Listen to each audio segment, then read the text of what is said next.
Congratulations omwami Joel Ssenyonyi essanyu jerere eri ekibiina ki National Unity Platform era nga wetwogerera mu kadde kano ebitabo omwami kati leader of opposition oba Lop Joel Ssenyonyi amaze okuba nga abikuba oluku mu mutwe ssaawa yonna tugenda mu celebrations agenda kubeera nga ate atikkirwa wali eri mu LDC era nga olwaleero luno tomanyi na kumanya ne mukyala we kennyini alabika essanyu limutta. Video soko jimpereka like etuuka mangu kwayagala ogira bano jiuliza mukadde twegatteko mbutongole ngo subscribinga. Yes, information ojja kuba ogifuna mukadde at updates kasoba ngo subscribinze wano ku Viki exclusive tuzikutuusaako buli kadde buli ssaawa. Munnange essanyu jerere eri ekibiina ki National Unity Platform oba kiyite NUP anti leader of opposition omwami Joel Ssenyonyi bulijjo abaddengayo ng'asoma ebitabo bye mpola mpola wano na wali era wetwogerera olunaku olwaleero obufaananyi bugenze maaso n'okuba nga bufuluma era nga bukakasa nti omwami Joel Ssenyonyi Lop akakasiddwa nti ebitabo bye byabadde asoma ebimumenyedde ebbanga eddene lyonna amaze okubikuba oluku mu mutwe era agenda kubanga atikkirwa wetwogerera mu kadde kano. Omwami Joel Ssenyonyi nno obulamu bwe bubadde nga bwakwewuunyisira bulamu bubadde example eri obulamu bw'abalala oba oliawo abagoberera ebyobufuzi n'obulamu buno obwaffe obwa bulijjo. Yava eri yali musajja munnamawulire ng'akola emirimu gye najja kati wuuyo bwa MP najja yali secretary mu NUP n'avaawo n'agenda kati wuuyo ku bwa Lop leader of opposition teyali secretary yali speaker spokesperson ya then n'agenda ku bwa Lop n'ava ku bwa Lop kati wuuyo eddaala lyaliko ly'amateeka looya omujjuvu agenda okuba nga asobola okuwoza n'okuwera ennemba n'emisango egyabo bonna bonna naddala oba oliawo abeetooloolera ku kibiina ki National Unity Platform era nga agenda kuba atikkirwa essaawa yonna awo ku LDC oba giyite Law Development Center. Awo bannamateeka bwe bagenda maaso n'okuba nga ate baweebwa ekitiibwa kyabwe ekyo eky'obwalooya. Tebiba byangu okusoma obwalooya. Twakula bangi tugamba tuli twagala kubeera balooya ebintu ebimu ebyali common okwegomba oba ebyaku inspiring nga ng'okyali mu pitu paka ng'ogamba bwe si balooya Dr. Pilot egyo emirimu esatu oba gyali gyabaaki nga n'omuwala owulira ayagala looya Dr. ne Pilot gyolaawo mulimu ki omulala gwe mwegombanga mu bitabo gyesatu nga givudde kuba gya buli omu lawyer Dr. Pilot then awo waliwo omulala amagye batola leka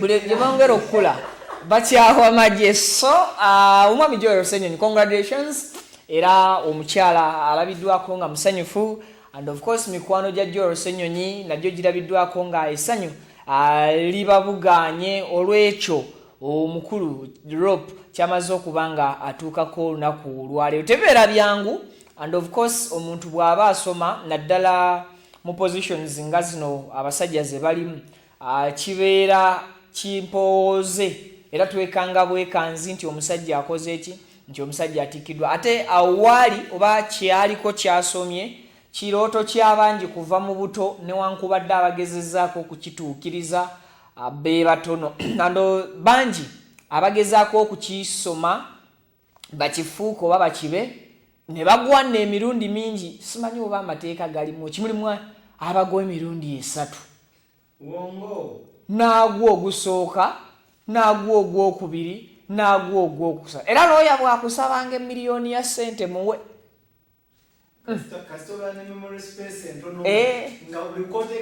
kavaako gwe muwe kubanga lawyer ne ba lawyer bazibu.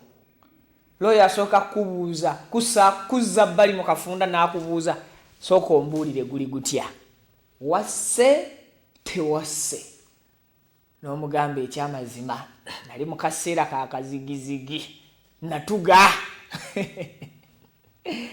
kati wootiira lawyer kwe kujja mu maaso g'omulamuzi ne kooti namba naganze client wange ne mugenda mumuwayiriza mutyo omusajja omukyalo no tannatta n'obujulizi n'abusaba abo abalumiriza nti yakoze eki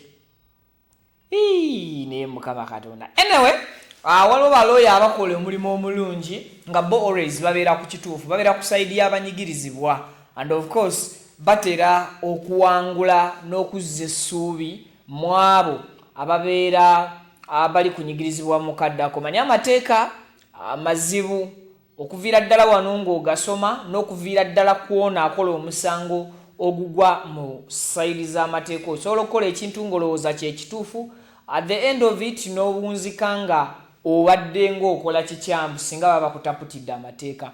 Era kati Joel Ssenyonyi agenda tandika conversations ze, era agenda kujja tugambe nti munnange abasajja baali batunyooma naye kati tubalazeeko nti tuli bagunjufu, tuli bayivu, era kati agenda kutandika okujjayo atiko nono munnange oyo omwana oyo amanya atiko.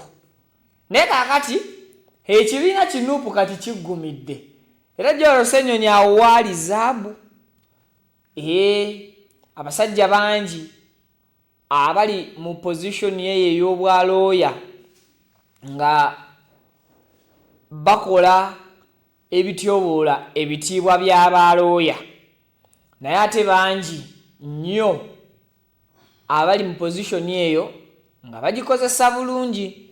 I think Joel Ssenyonyi okwongera okusoma ate nsuubira okuba nga kino si kyekisembye, era temwewuunya ne bukya olunaku lumu nga omwami Joel Ssenyonyi kati mulamuzi, ng'era nene tufuna omukisa Joel Ssenyonyi nga ye mulamuzi.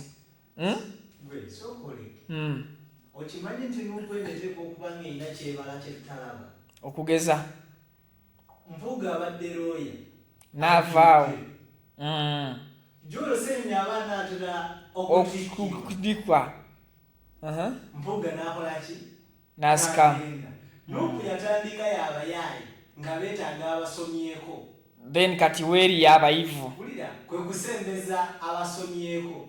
Kati bano basoma teweewuunya nga n'obyali saawa yonna nga wakwewuunyisa abantu. Ate nuupu erina ekintu kyegezaako okulaga abasooka okugirowooleza obukyamu.